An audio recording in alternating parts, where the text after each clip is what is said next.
This one really threw my colleagues and I for quite a loop.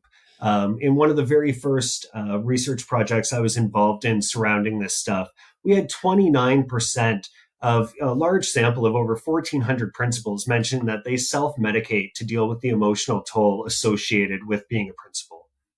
Whoa. Like, Dean, we're talking about folks in a position of care, right? And we expect them to be able to care for others in a meaningful and productive way. And yet they're struggling to care for themselves in the same kind of way.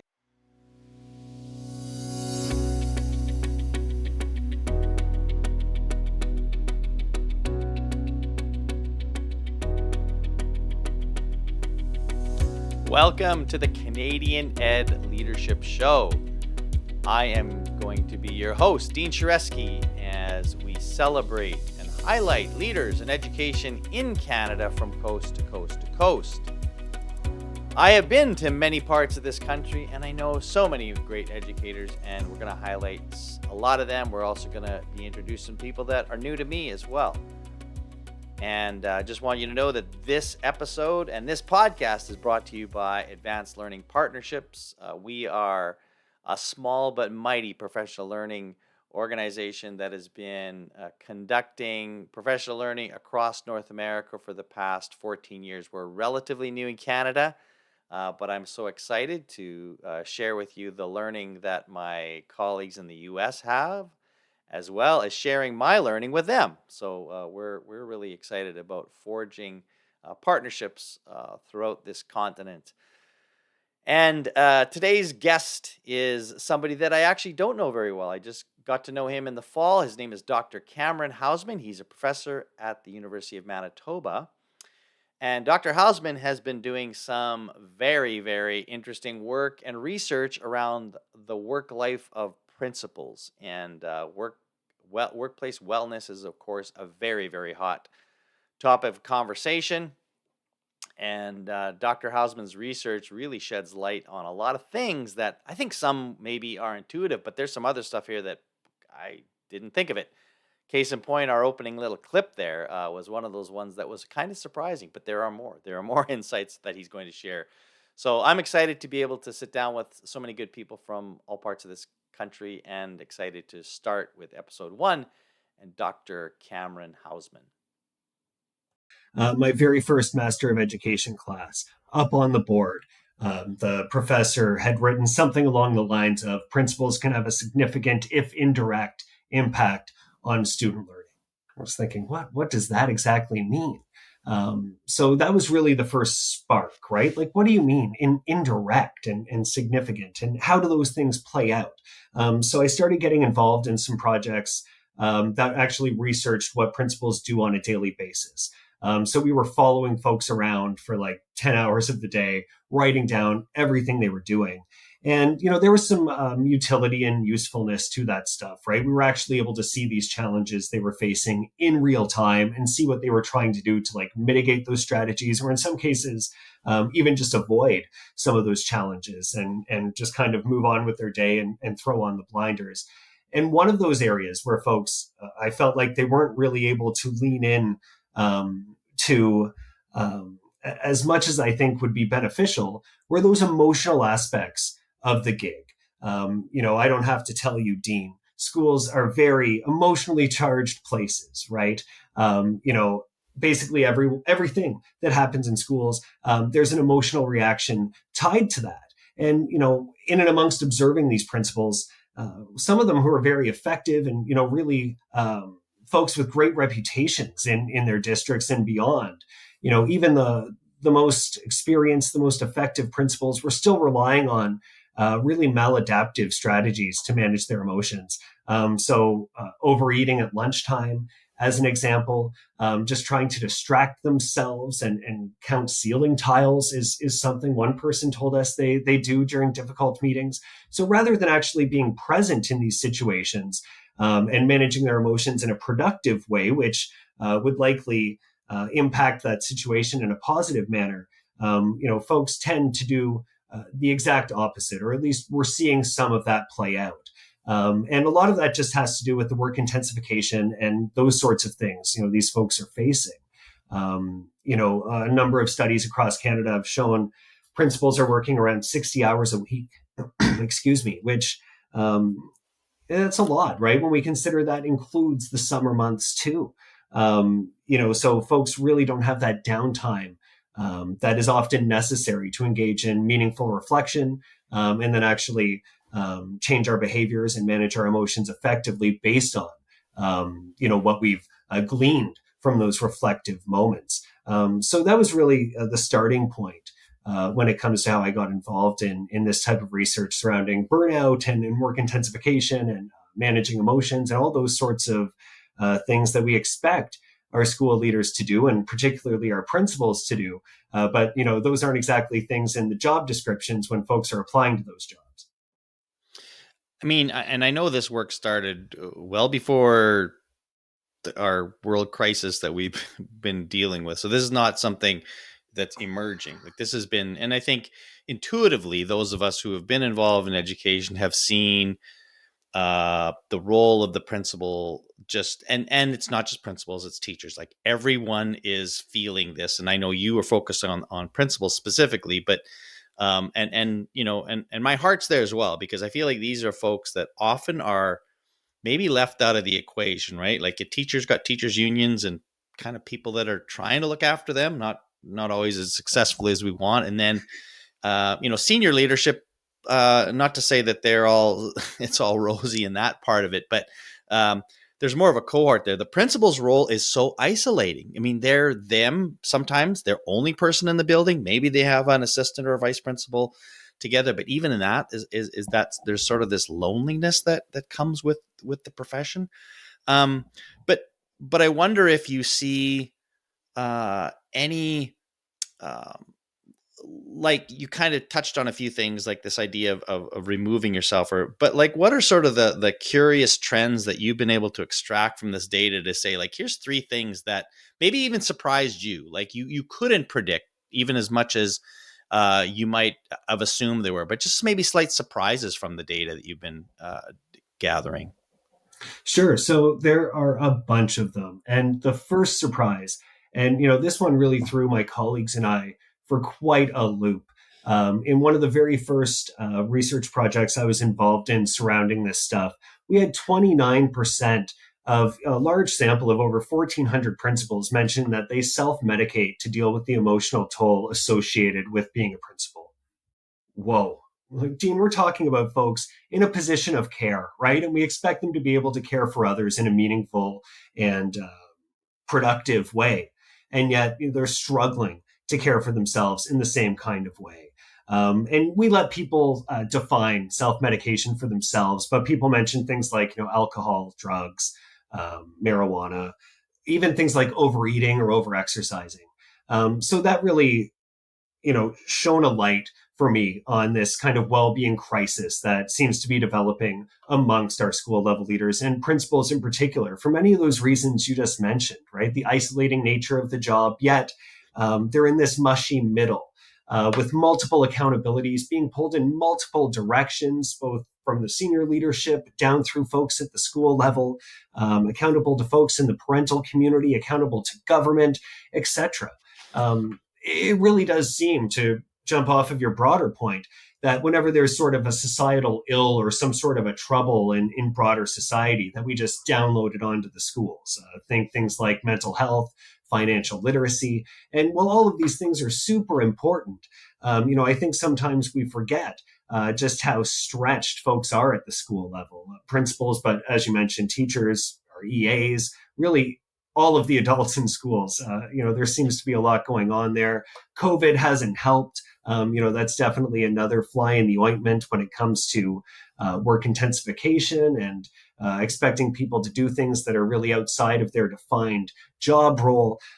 So yeah, I'd say that was sort of the first real surprise that emerged from that data set. The second one, and I briefly touched on it earlier, is that we have even our most effective and experienced principals engaging in some really maladaptive and negative strategies for managing their emotions. And for me, that just really highlights the importance of giving them opportunities to connect with others, right? When I'm speaking with these principals and speaking with school leaders, they're telling me that one of the best ways that they can manage their emotions and really be better at their jobs is through the opportunity to connect with others, right? Other people in their role who really understand the challenges that they're facing on a daily basis. But they're so busy, right? They often Hmm. don't have those opportunities, or, they go to call up the principal at the school down the road and, they're too busy dealing with something else at the moment. And people just really aren't able to connect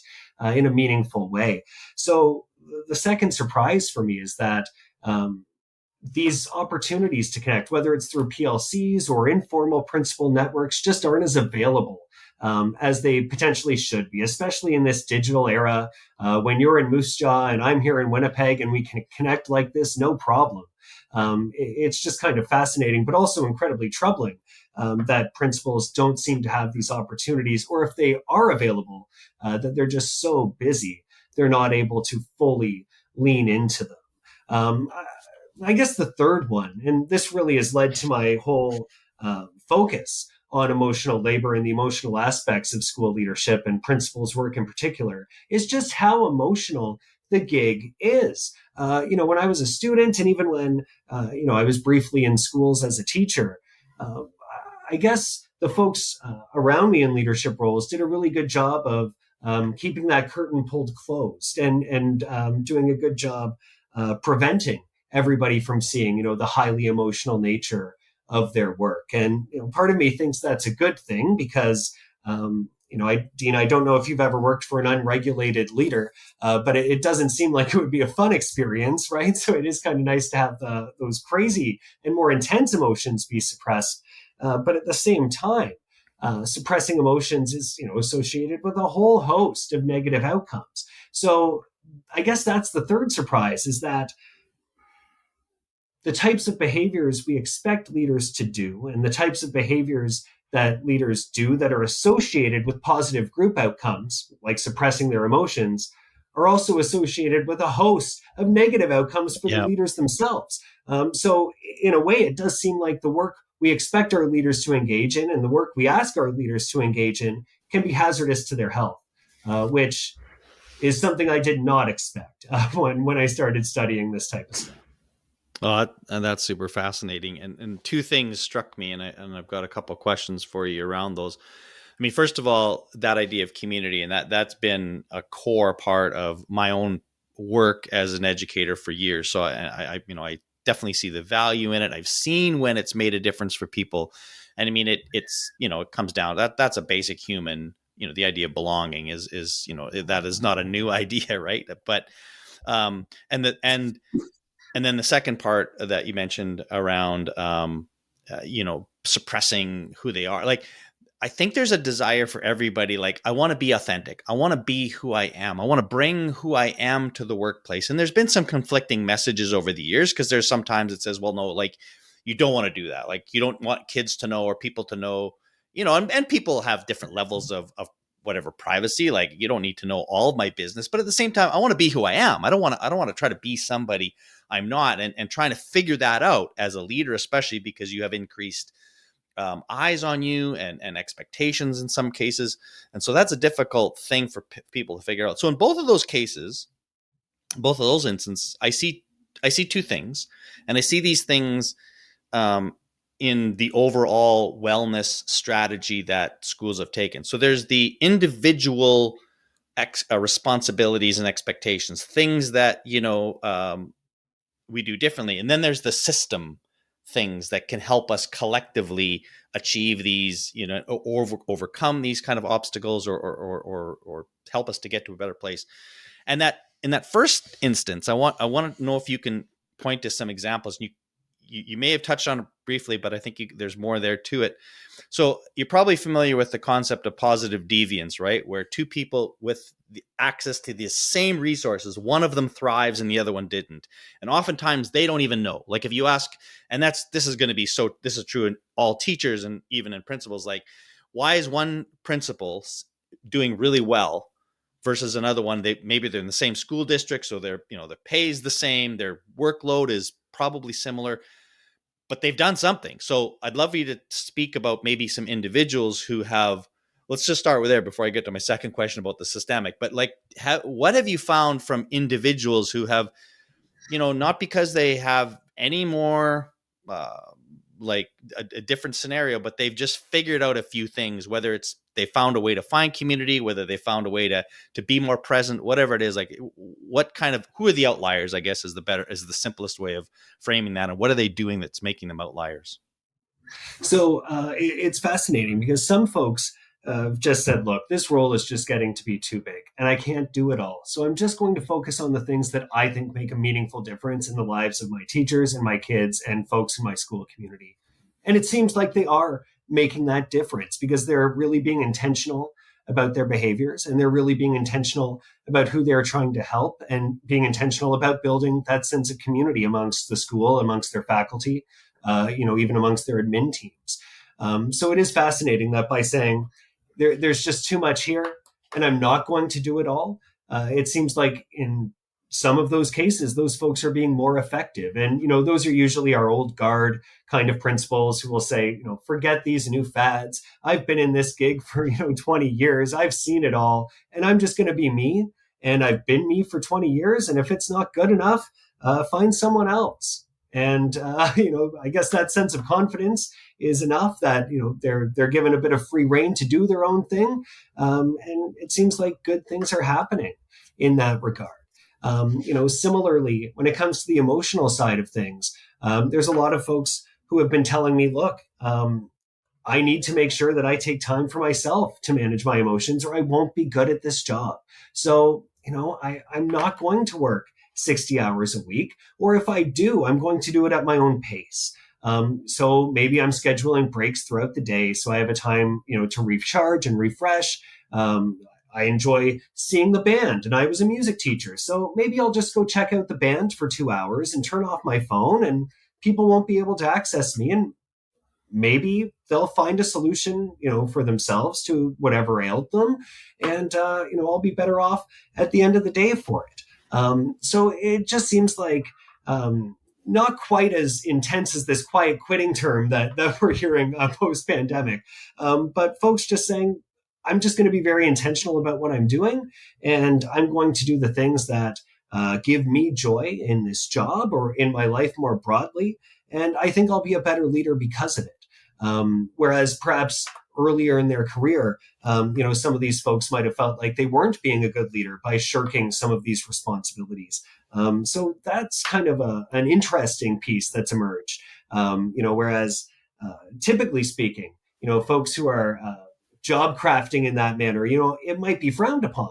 But it seems like these folks have really accessed something that seems to be working for them and their school communities. And it's great to see. Yeah, and I mean, I think those are all I what I kind of hear from what you're sharing is that these are people who have, like you sort of mentioned early on, either have built up a certain amount of like, listen, I've been doing this for this long. If you don't like what I'm doing up to now, like it's not. So there's some self confidence, there's some efficacy there that's helping them.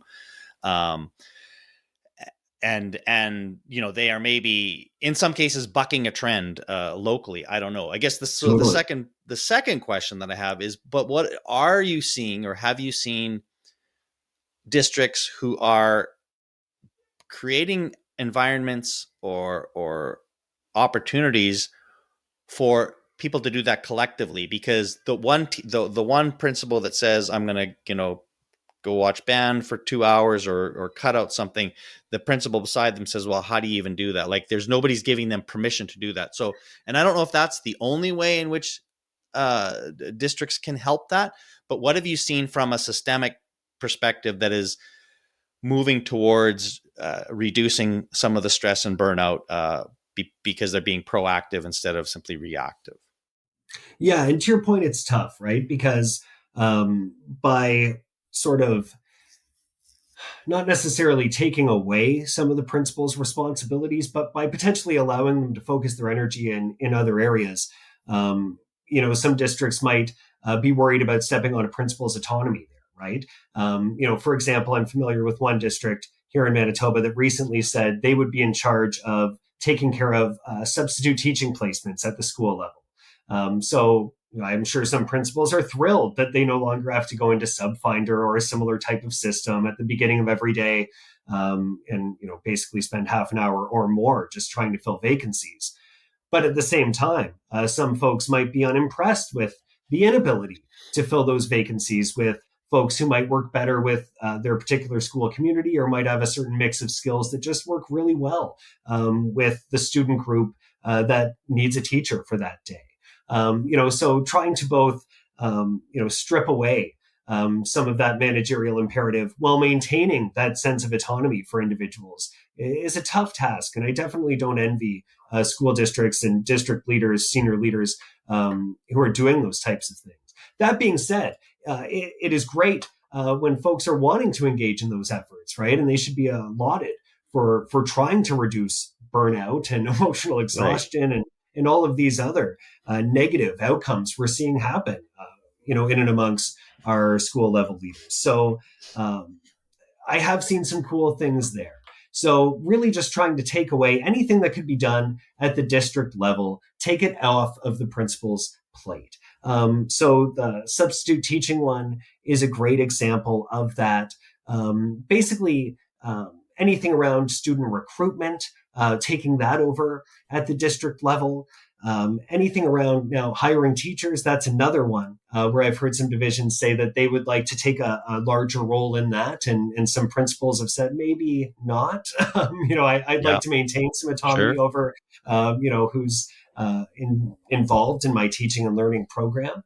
But we have seen some districts really start to say, well, what can we take on? Is there anything we can do here to try to limit both the hours you're spending at the school, but also help you better allocate that time in areas where you can have a greater impact on students and student learning. Yeah.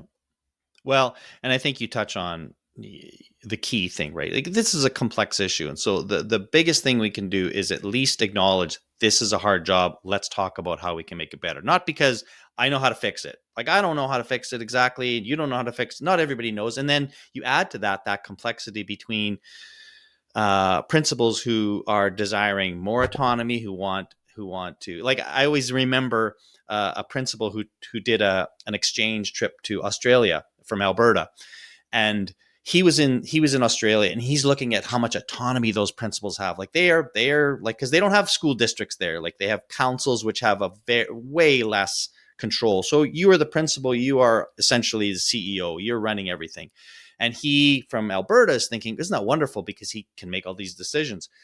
The same principal goes back to Alberta with him, and she's remarking how lovely his position is because he has a district that's supporting him, that she doesn't have to hire the caretakers. He doesn't have to do all this stuff. And I just thought it was like, and it was a reminder to him, as he told me later, that, like, yeah, I kind of have it pretty good. Like, because he does work, generally speaking, he was happy with where he worked and feels like leadership is supporting him. He wishes he had maybe more autonomy in certain things, but overall, like, the system kind of, like, he saw the benefits that he didn't perhaps before realize. And I think it just speaks to the fact, like, it is a difficult relationship that you're trying to honor and support and foster. But again, to me, let's just at least have the conversation and acknowledge that this challenge exists, and it has to be an ongoing kind of thing. Like, it can't just be something every year we just talk about this. Like, how can we help you? I mean, and again, I know districts that have that kind of culture, and it's and I think they're the ones that are doing well. So when you think, like, one of the I did have a conversation recently with a superintendent who has some concerns about the quality of applicants for school administration. Like, get people that want to apply, but they really don't have the leadership skills. And one of the things that we talked about in our conversation was that there are probably fewer teachers now who look at principals and said, I want to do their job. Like, I think what they're doing is awesome. I can remember I had principals when I was a classroom teacher that I said, yeah, I want to be them. Like, they're doing, and then there were other ones like, I don't want to do this job. And so they are the face of sort of recruitment, if you will, to that position. Do you have concerns about that? Or, like, what do you see in terms of, like, the future, if you will, of school leadership? So yeah, it can definitely be a positive conversation, right? When I'm talking about these issues of principal burnout and things of that nature, so often it seems negative on the surface. But when I'm talking to principals, the vast majority of them, and vice principals as well, headmasters in England, all of them, without a doubt, will say things like, Cameron, I want to start by telling you I absolutely love my job, but and then they'll list about 15 parts of their job that they find grating or frustrating or just stuff that really sticks in their craw for days on end after situations have ended. So I think we really need to focus on those positive things when we're talking about principal recruitment and we're talking about modeling for the next generation of school leaders. Because to your point, there have been folks I've seen in my career as well where I'm like, I do not want your job. But then there's others where I'm like, hey, maybe it wouldn't be so bad to be a principal. And maybe we just need to shine a light on those positive things a little bit more, right? So that potential to impact students, that potential to have a positive relationship with your administrative colleagues, that potential to make a difference in a school community, right? Not just for folks in your classroom, like when you're a classroom teacher, but you can really have a diffuse impact spread over hundreds of students on a yearly basis. When we talk about the job in that way, it sounds exciting, Yeah, it sounds incredible absolutely. and attractive. And where can I sign up? Versus talking about burnout and self-medicating and all those types of things really does make it seem like a job that's not very attractive. And, frankly, the differences in pay between a principal and a teacher is somewhat negligible if we're talking about the increase in responsibilities Sure. and workload. So by focusing on these positive things, the ability to make a positive impact and lead positive change in districts and communities at the provincial level, maybe that's how we can break through and get some of these more attractive candidates applying for these jobs. The principalship, it's such an important gig. There's some recent research I was just reading. It is out of the United States, but it's meaningful stuff. Principal leadership, I guess the difference between a below average and an average principal is equivalent to 6 months of instruction, right? An extra 3 months of classroom instruction for students in math and just under that in literacy. That's massive. Let's focus on those things when we're talking about Right. school leadership. And maybe I need to do a better job of doing this myself when it comes to my research and things of that nature. Yeah, no, and yeah, I think that's focusing on those positive things. I think is the key. And yet, we have the backlash. We want to be careful of toxic positivity where we ignore, everything is great all the time, and like that's not realistic. So this goes back to being our authentic self that said, you know what, I had a really hard day today. Things weren't great, and I there's some things I got to deal with. However, on the positive, and that this is as we sort of pull back, these are life skills. These are not just skills for that are specific to school leaders. But and again, but what I love about your research is that you do delve into, and I know you've shared a lot of that data. Like there are some very, very specific things that principals should be thinking about and can address. But at the same time, uh, there's things around this that we all can kind of take away and learn from. So just as we kind of wrap up, I just wondered if you had any like people sources that you think people should know about when it comes to this work, and like who else besides Dr. Cameron Hauseman, who else should we be or paying attention to in this field? So the cool thing, at least for the Canadian listeners and watchers, is that so much of our expertise when it comes to school level leadership and work intensification and the work that principals engage in, so much of that expertise is in Canada. So if you're interested in this stuff, check out Katina Pollock at Western University. She is really one of the foremost authors and voices when it comes to this type of research around the world. And what I really like about her stuff is she takes a really critical view. So often the research surrounding principals work, it's really quantitative stuff. It's focused on numbers, and that Right. stuff's important. But it really is nice to get some of the stories behind the numbers. And she does a great job of bringing that stuff forward. So Katina Pollock, Western, check her stuff out. Fei Wong at UBC as well, another researcher who's really nicely embedded within practice. So a lot of his research focuses on those challenges that our school leaders are facing and strategies for mitigating them. Similarly, if we want to go around the world, folks like Alma Harris in England, Christopher Day in England, Scotty Cott in Australia, these are all really great minds studying these types of issues. And, hopefully if we're able to put all of our minds together, we'll come up with some great solutions for addressing these issues as we move into the future. Fantastic. Well, thank you, Cameron. Those are great resources. Your work has been fabulous, and we'll continue to sort of draw on that and learn from the research that you're doing. I kind of want to finish with some little quick rapid fire questions for you. As I do this podcast, interviewing people all across Canada, highlight where people live. So in Winnipeg, first we'll start with, doesn't matter where you live. You got a book to share? Could be professional, could be personal. I don't care. Sure.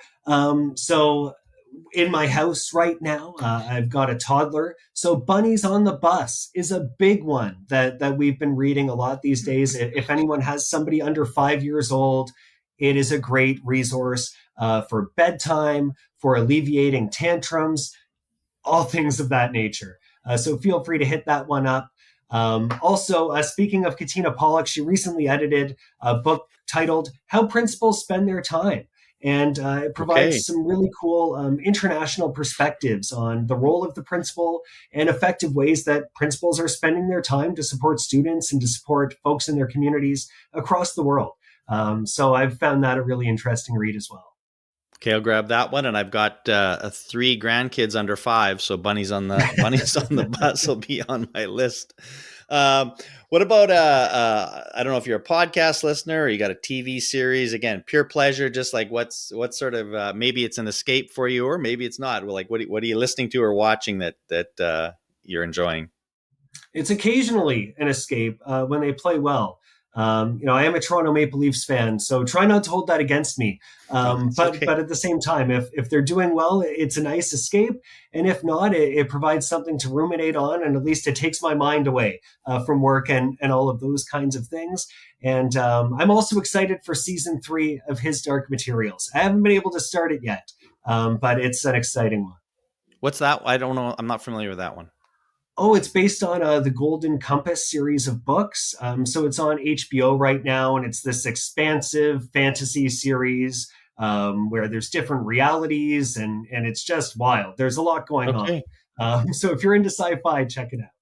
All right. Well, okay. And this last question is the geographic specific. So you're from Winnipeg. Most people know about the Canadian Human Rights Museum, which is an amazing, amazing place that everybody should visit. But beyond that, or maybe the other, what's maybe a local underrated place that if people came to Winnipeg, you should check this out?